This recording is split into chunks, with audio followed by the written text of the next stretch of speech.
Welcome to So Big Movies. This is Around the World in 24 Frames, where we highlight some classic foreign films, and hopefully I'll be able to turn you on to some great movies that maybe you would only find in the Criterion Collection.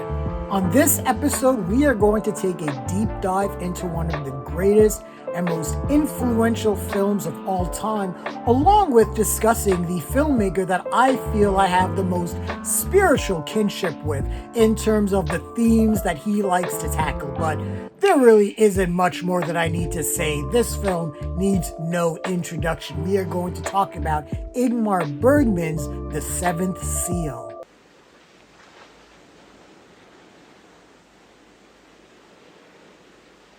Vem är du?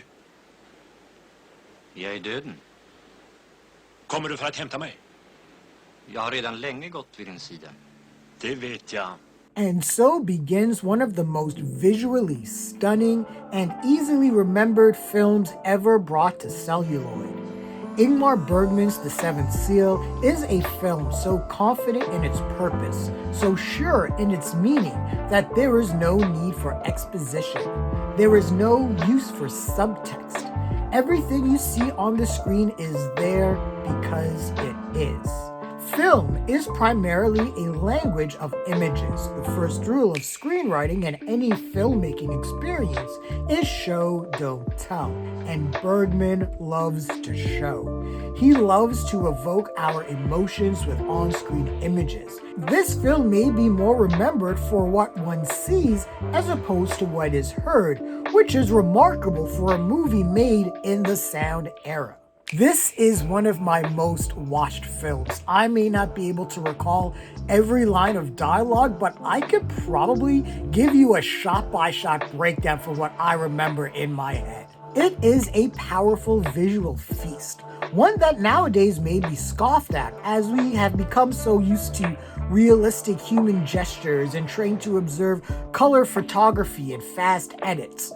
Bergman's longtime collaborator, cinematographer Gunnar Fischer, displays the apex of his talents. The faces are as hard and weathered as the rocks on the beach in that opening scene of this film. The incomparable Max von Sydow plays Antonius Block, a knight returning to his homeland after the brutality of the Christian Crusades to find he is once again surrounded by decay and the inevitability of mortality. The Black Plague has swept over the land, assaulting people with quick death, and Antonius is confused. He fought and killed in God's name, but now God is out of the picture. Why would he punish humans like this? Did he not fulfill his duty? Antonius goes into an old church for a confession, and he pours out his soul. He is indifferent to the world and mankind, and all he wants is for God to show his face as he cries out with no response in sight. Jag vill ha vetskap. Inte tro, inte antaganden, utan vetskap.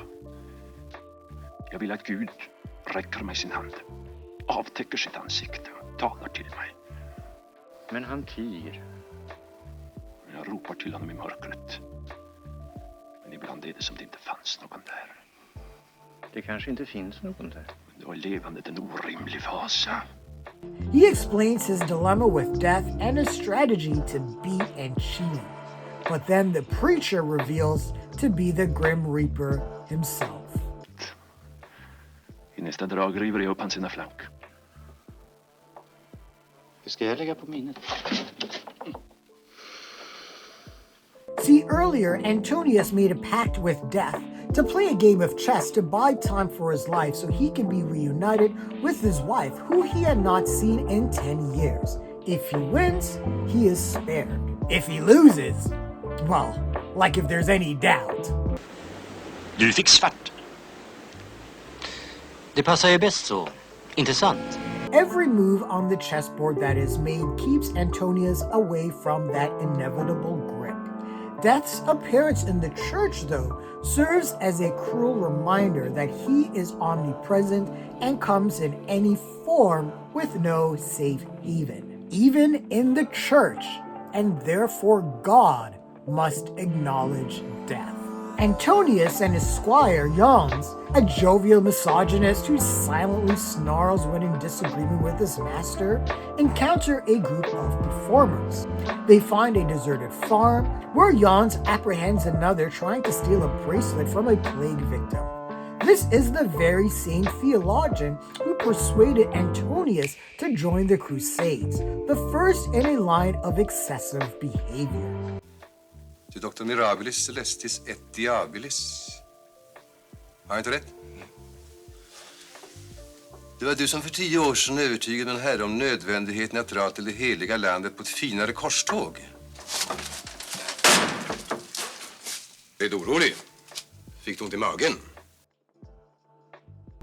Vagrants march past in a parade of the dead, carrying crosses and whipping themselves in an act of penance. A girl is held captive to be burned at the stake, charged with sleeping with the devil that brought upon the plague. Antonius questions her, not about God, but about the devil. See, if she can convince him of a being that represents pure evil, then obviously there must be one that represents everything good and holy to counteract it. But as she is about to be executed, Jans notices emptiness in her eyes. The idea we are left to ponder as the fire raises up to the girl is that although death exists as a supernatural being, there is no other circumstance where God, or Satan for that matter, plays an intervening role. För vi ser det hon ser. Vår skräck och hennes ensamma. Det lilla barnet. And the chess game from this movie is an image that is so one of a kind that it has been imitated and copied for decades.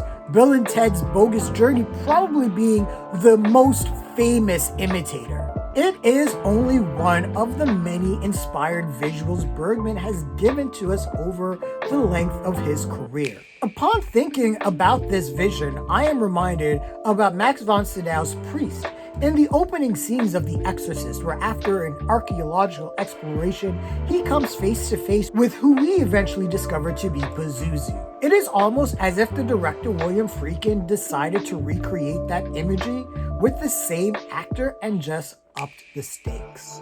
Bergman, born in 1918, was a self-made filmmaker. The son of a Lutheran minister, Bergman used his experiences as a young adult to question the existence, purpose, and even silence of God. He was a well-known atheist who admitted to being closer to being agnostic as death crept in during his elder years. Bergman was able to more subtly express his displeasure at God's silence and absence as he matured as a filmmaker in classics such as Persona in 1966, where an actress stops speaking upon seeing the tragedies of war. But his spiritual quest really began with this stark film. This began a period of stories that tackled the subject time and again. In Through a Glass Darkly in 1962, the mentally ill heroine sees a spider and interprets that as a vision from God.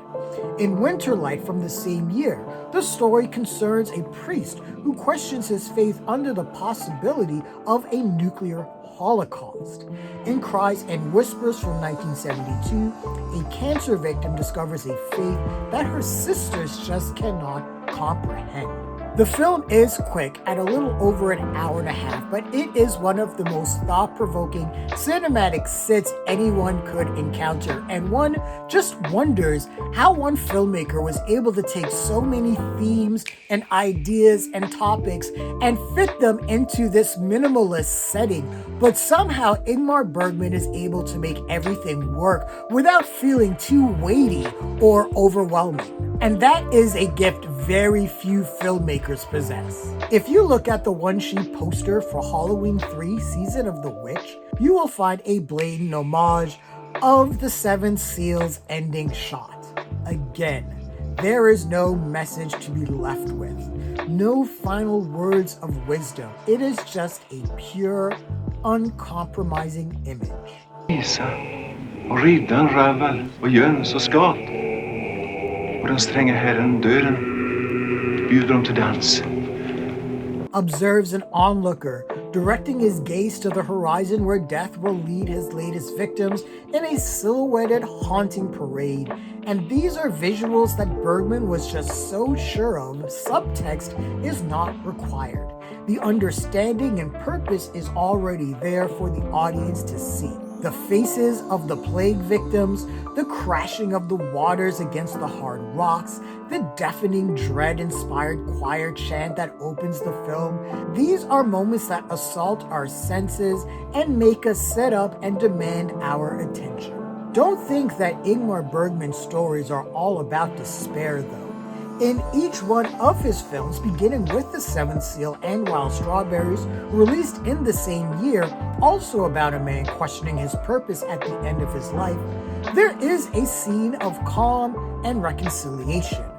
In Cries and Whispers, a journal entry from the cancer victim recalls a moment where she was feeling a little better, and she and her sisters and her maid spent the day walking in the sunlight and sat on a swing on the lawn. In Scenes from a Marriage in 1972, a woman awakens from a nightmare and she's comforted by her husband in the middle of their disintegrating marriage. This scene exists in The Seventh Seal, as Antonius spends time with Joseph and Mary.